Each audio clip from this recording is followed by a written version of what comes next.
नमस्कार दोस्तों, स्वागत है आपका study with exam tension channel पर। आपकी सफलता ही हमारा संकल्प है। जैसा कि आपको ज्ञात ही होगा कि हम top 100 important MCQ practice set के रूप में ला चुके हैं आपके लिए।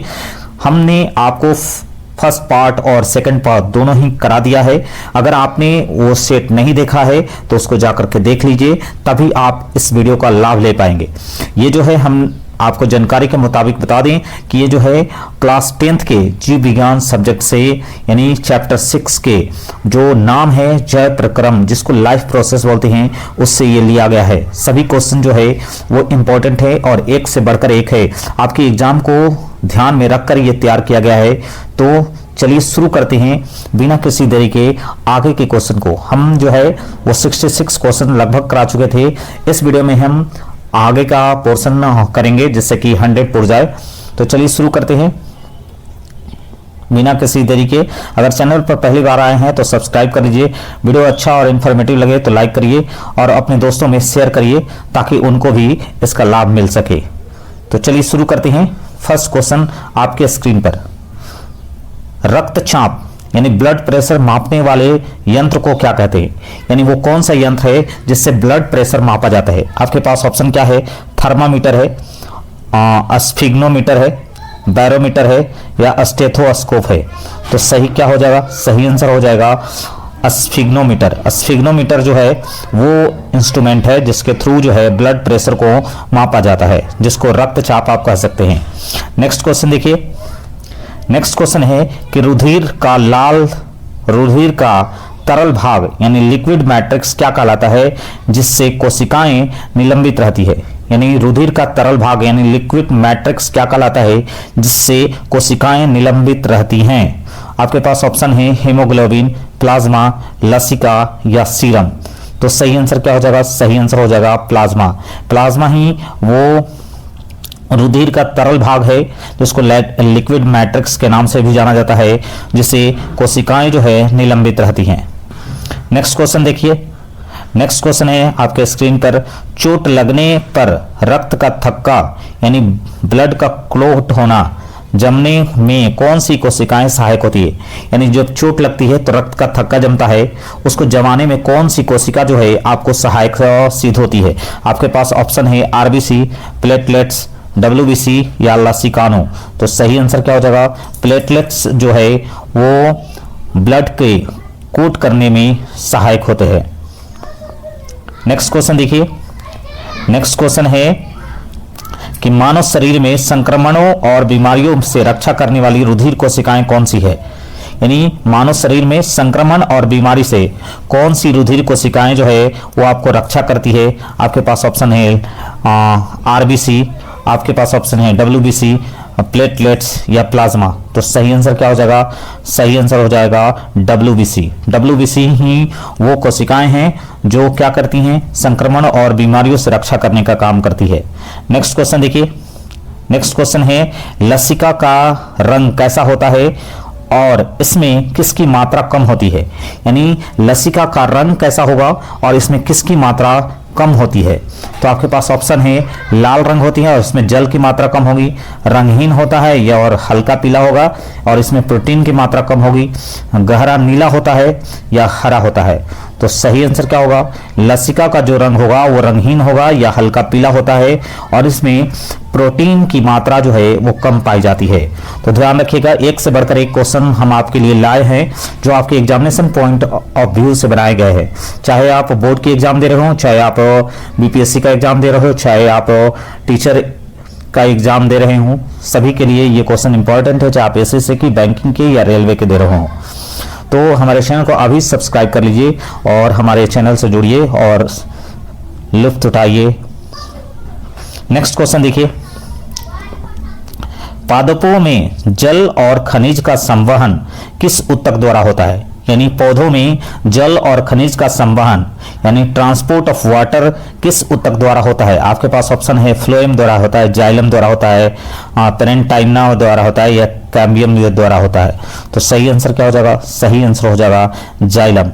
जाइलम जो है, जाइलम वो पार्ट है, जाइलम वो ऊतक है जिसके थ्रू जो है वो वाटर का ट्रांसपोर्ट किया जाता है पौधों में। नेक्स्ट देखिए। नेक्स्ट क्वेश्चन है पादपों में प्रकाश संश्लेषण के उत्पादों यानी भोजन और या सुक्रोज का स्थानांतरण किस ऊतक द्वारा होता है।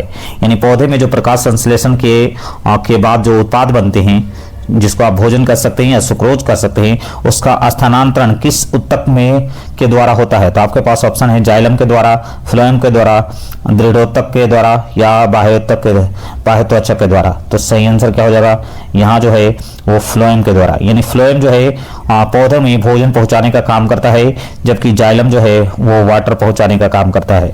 ध्यान रखिएगा। नेक्स्ट क्वेश्चन देखिए, फ्लोएम द्वारा भोजन का स्थानांतरण किस रूप में और किस दिशा में होता है। ठीक है, केवल नीचे की ओर में होता है कि एटीपी का उपयोग करके दोनों दिशाओं में होता है, कि केवल ऊपर होता है या निष्क्रिय विसरण द्वारा होता है। तो सही आंसर क्या होगा, आपके पास क्वेश्चन एक बार फिर से रिपीट कर दे रहा हूं मैं। फ्लोएम द्वारा भोजन का स्थानांतरण, यानी फ्लोएम जो क्या करता है भोजन का स्थानांतरण करता है, किस रूप में और किस दिशा में करता है। ठीक है, तो सही आंसर हो जाएगा कि ये एटीपी के रूप में करता है और दोनों दिशाओं में करता है, यानी ऊपर और नीचे दोनों दिशाओं में फ्लोएम जो है वो भोजन का स्थानांतरण करता है, जबकि जाइलम जो है वो आपको वाटर का स्थानांतरण करता है। नेक्स्ट क्वेश्चन देखिए। नेक्स्ट क्वेश्चन है कि वाष्पोत्सर्जन खिंचाव पादपों में किस कार्य के लिए उत्तरदायी होता है। वाष्पोत्सर्जन खिंचाव जो है यानी ट्रांसपिरेशन पूल पादपों में किस कार्य के लिए उत्तरदायी होता है। तो आपके पास ऑप्शन है भोजन परिवहन के लिए, जल को ऊपर के आरोहण के लिए, फल पकने में या प्रकाश अवशोषण में। तो सही आंसर क्या हो जाएगा, सही आंसर हो जाएगा जल को ऊपर की ओर आरोहण करने में, यानी जल को ऊपर की ओर ले जाने में जो है वो वाष्पोत्सर्जन खिंचाव इसके लिए उत्तरदायी होता है। ठीक है, नेक्स्ट क्वेश्चन देखिए। नेक्स्ट क्वेश्चन है कि जैविक प्रक्रिया से बने हानिकारक नाइट्रोजन युक्त अपशिष्टों को बाहर निकालने की क्रिया क्या कहलाती है। जैविक प्रक्रियाओं से बने हानिकारक नाइट्रोजन युक्त अपशिष्ट पदार्थों को बाहर निकालने की क्रिया क्या कहलाती है। आपके पास ऑप्शन है पोषण, उत्सर्जन, परिसंचरण या श्वसन। तो सही आंसर क्या हो जाएगा, सही आंसर हो जाएगा उत्सर्जन। यानी जैविक प्रक्रिया से बने हानिकारक जो नाइट्रोजन युक्त अपशिष्ट पदार्थ होते हैं उसको बाहर निकालने की प्रक्रिया को उत्सर्जन कहा जाता है। नेक्स्ट क्वेश्चन देखिए। नेक्स्ट क्वेश्चन है मानव उत्सर्जन तंत्र का मुख्य अंग कौन सा होता है।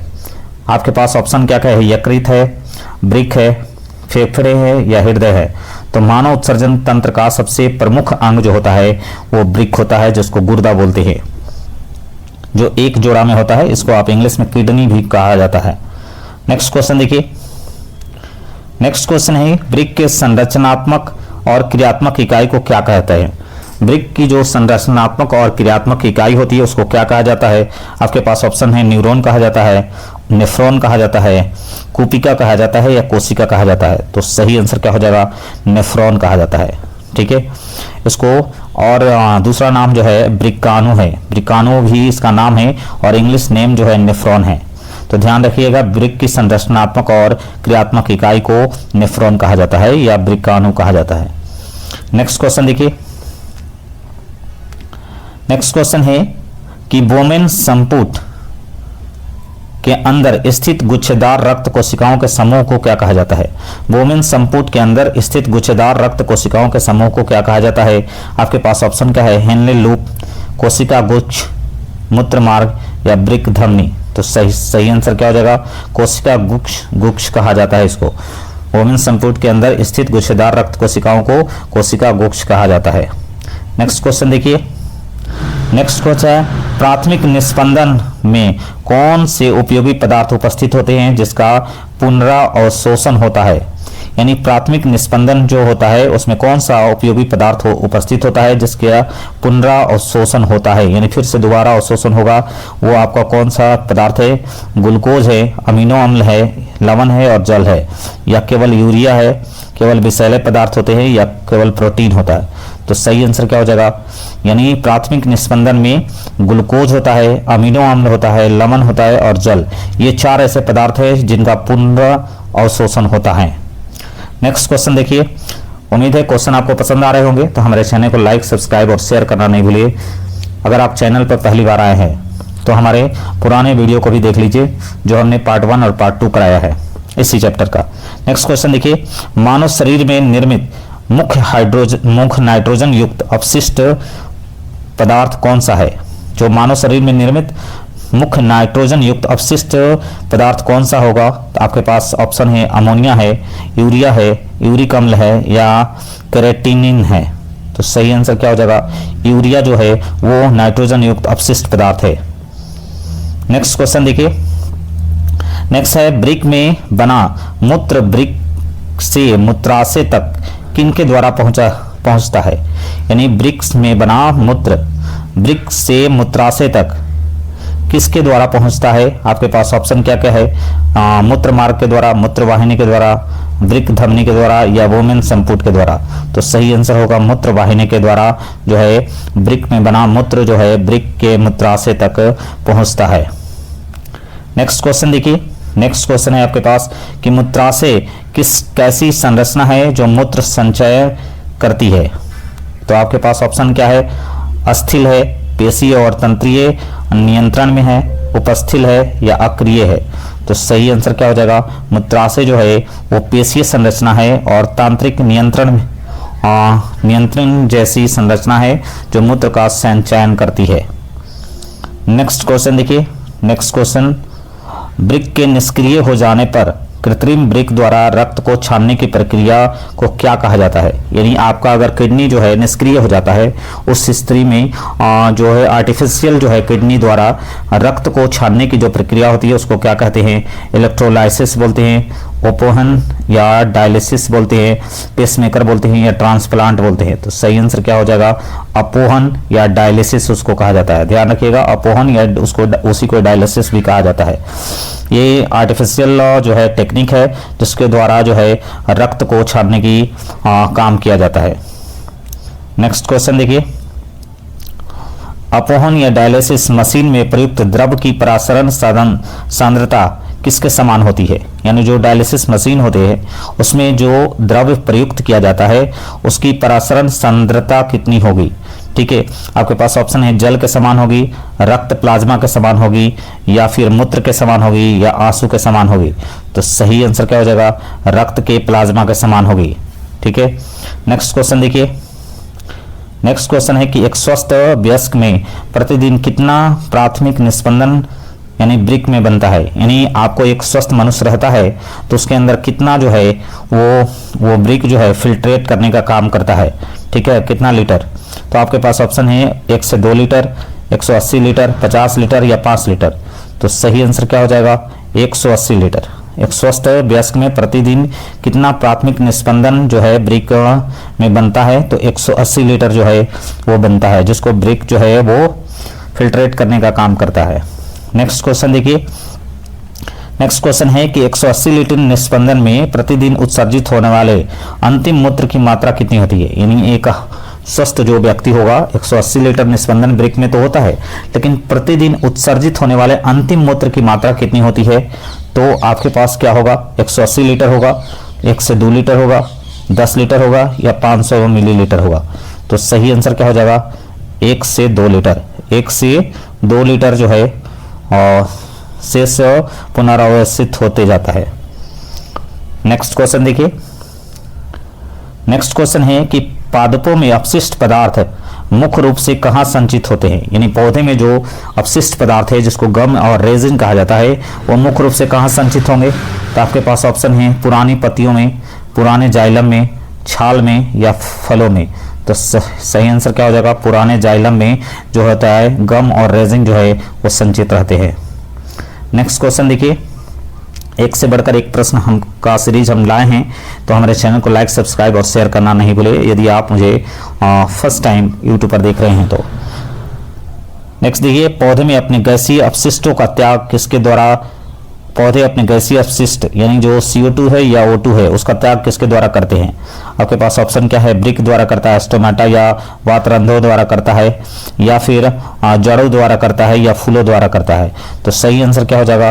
ब्रिक जो है यानी पौधे में जो गैसीय अपशिष्ट है वो किसके द्वारा होता है? तो वो आंसर हो जाएगा स्टोमेटा या वातरंधों द्वारा होता है। स्टोमेटा या वातरंध ही वो जगह है जहां से CO2 और O2 जो है वो बाहर निकलने और अंदर जाने का काम करते हैं। नेक्स्ट क्वेश्चन देखिए, नेक्स्ट क्वेश्चन है कि प्रकाश संश्लेषण की अंधकार अभिक्रिया कहाँ संपन्न होती है, यानी डार्क रिएक्शन कहाँ संपन्न होगी, प्रकाश संश्लेषण की जो अंधकार अभिक्रिया है डार्क रिएक्शन कहाँ संपन्न होती है। आपके पास ऑप्शन है ग्रेना में, स्ट्रोमा में, राइबोसोम में या माइटोकॉन्ड्रिया में। तो सही आंसर क्या हो जाएगा, स्ट्रोमा में जो है प्रकाश संश्लेषण की अंधकार अभिक्रिया या डार्क रिएक्शन संपन्न होती है, वो जगह है स्ट्रोमा। नेक्स्ट क्वेश्चन देखिए, नेक्स्ट क्वेश्चन है कि प्रकाश संश्लेषण की प्रकाश अभिक्रिया कहाँ होती है, यानी प्रकाश संश्लेषण की प्रकाश अभिक्रिया लाइट रिएक्शन कहाँ होगी। तो आपके पास ऑप्शन है थाइलेक्लाइड में होती है या ग्रेना में, स्ट्रोमा में, कोशिका द्रव में या केंद्रक में। तो सही आंसर हो जाएगा थाइलेकाइड में होती है। थाइलेकाइड या ग्रेना जो बोलते हैं वो जगह है जहाँ जो है लाइट रिएक्शन होती है। नेक्स्ट क्वेश्चन देखिए, नेक्स्ट क्वेश्चन है कि पादप में जाइलम किसके द्वारा उत्तरदायी है। पादप में जाइलम किसके लिए उत्तरदायी है, जाइलम क्या करता है। तो आपके पास ऑप्शन है जल का वहन करता है, भोजन का वहन करता है, अमीनो अम्ल का वहन करता है या ऑक्सीजन का वहन करता है। तो जाइलम का काम क्या है, जाइलम का काम है जल का वहन करना। जल का वहन करना किसका काम है, तो जाइलम का काम है। ये उत्तक जो है पादपों में पाए जाते हैं, यानी पादप में दो तरह के उत्तक पाए जाएंगे, एक जाइलम और एक फ्लोएम। तो जाइलम का काम है जल का संवहन करना, जबकि फ्लोएम का काम है भोजन का संवहन करना। नेक्स्ट देखिए, नेक्स्ट है स्वपोषी पोषण के लिए आवश्यक शर्तें क्या हैं। CO2, जल, क्लोरोफिल तथा और क्या होना चाहिए। जो स्वपोषी होंगे ना, जो यानी जो खुद खाना अपना बनाते हैं, उनके लिए क्या क्या होना चाहिए। CO2 होना चाहिए, जल होना चाहिए, क्लोरोफिल होना चाहिए और एक क्या चीज़ है जो होना चाहिए, सूर्य का प्रकाश होना चाहिए, ऑक्सीजन होना चाहिए, ग्लूकोज होना चाहिए या नाइट्रोजन होना चाहिए। तो सही आंसर क्या हो जाएगा, सूर्य का प्रकाश, क्योंकि सूर्य का प्रकाश रहेगा तभी तो प्रकाश संश्लेषण की क्रिया होगी और प्रकाश संश्लेषण की क्रिया के लिए CO2, जल, क्लोरोफिल और सूर्य का प्रकाश होने का जरूरी है। नेक्स्ट क्वेश्चन देखिए, पाइरूवेट में के विखंडन में यह कार्बन डाइऑक्साइड, जल तथा ऊर्जा देता है। यह क्रिया क्या होती है, यानी जो पाइरूवेट का विखंडन होता है उससे कार्बन डाइऑक्साइड, जल और ऊर्जा मिलता है। यह क्रिया होती क्या है, कौन सी क्रिया कहाँ होती है। ये आपके पास है कोशिका द्रव में, माइटोकॉन्ड्रिया में, हरित लवक में या केंद्रक में। तो सही आंसर क्या हो जाएगा, ये क्रिया होती है माइटोकॉन्ड्रिया में। माइटोकॉन्ड्रिया को ही ऊर्जागृह कहा जाता है। नेक्स्ट क्वेश्चन देखिए, मानव के में वृक्क एक तंत्र का भाग है जो संबंधित है। वृक्क जो है वो यानी किडनी जो है एक तंत्र का भाग होता है जो संबंधित है किससे संबंधित है, पोषण से है, श्वसन से है, उत्सर्जन से है या परिवहन से। तो कौन सा तंत्र से संबंधित है, तो वृक्क जो होता है उत्सर्जन तंत्र का ही भाग है। नेक्स्ट देखिए, नेक्स्ट क्वेश्चन है, हृदय से रक्त को संपूर्ण शरीर में पंप किया जाता है। हृदय से रक्त को संपूर्ण शरीर में पंप किया जाता है किसके द्वारा, फेफड़ा द्वारा, नीलय द्वारा, आलिन द्वारा या इनमें से सभी द्वारा। तो सही आंसर क्या होगा, सही आंसर हो जाएगा नीलय द्वारा। हृदय से रक्त को संपूर्ण शरीर में पंप किया जाता है। नेक्स्ट क्वेश्चन देखिए, नेक्स्ट क्वेश्चन, निम्नलिखित में से किसे मास्टर ग्रंथि या पाचक रसों का समन्वयक कहा जाता है, जो यकृत और अग्नाशय को नियंत्रित करने का काम करता है।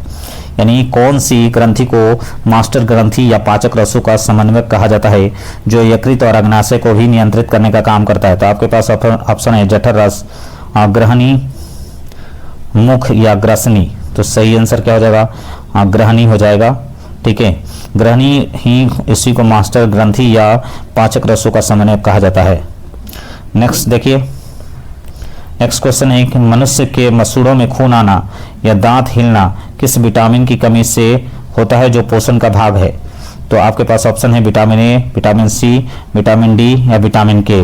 तो सही आंसर क्या है, विटामिन सी, जिसको एस्कॉर्बिक एसिड कहते हैं, उसकी कमी से क्या होता है, मसूड़ों में खून आता है, दांत हिलते हैं और ये विटामिन सी अगर आप खाते हैं तो ये चीज़ जो है दूर हो जाती है। नेक्स्ट क्वेश्चन देखिए, लास्ट क्वेश्चन है आपके स्क्रीन पर, वाष्पोत्सर्जन का पौधे के लिए क्या मुख्य लाभ है, यानी वो ट्रांसपिरेशन होगा तो पौधे का इससे क्या लाभ होगा। ऑप्शन है ताप का नियमन और जल खनिज लवण का ऊपर चढ़ना, केवल फल बनना, केवल बीज बनना या पत्ती का रंग बदलना। यानी ट्रांसपिरेशन से क्या होता है, ट्रांसपिरेशन से क्या होता है, ताप का नियमन होता है, यानी जो ताप होता है वो नियंत्रित रहता है, जल खनिज लवण का ऊपर बढ़ता है, वाष्पोत्सर्जन इसीलिए होता है। तो उम्मीद है प्रश्न आपको पसंद आए होंगे। 100 क्वेश्चन हमने करवा दिया है। अब जो है सबका एक हम मैराथन क्लास आपके सामने लेकर आएंगे, उसको भी देखना नहीं भूलिएगा, और वो आपको रात के आज 8 बजे मिलेगा। धन्यवाद, तब तक आपका दिन शुभ हो।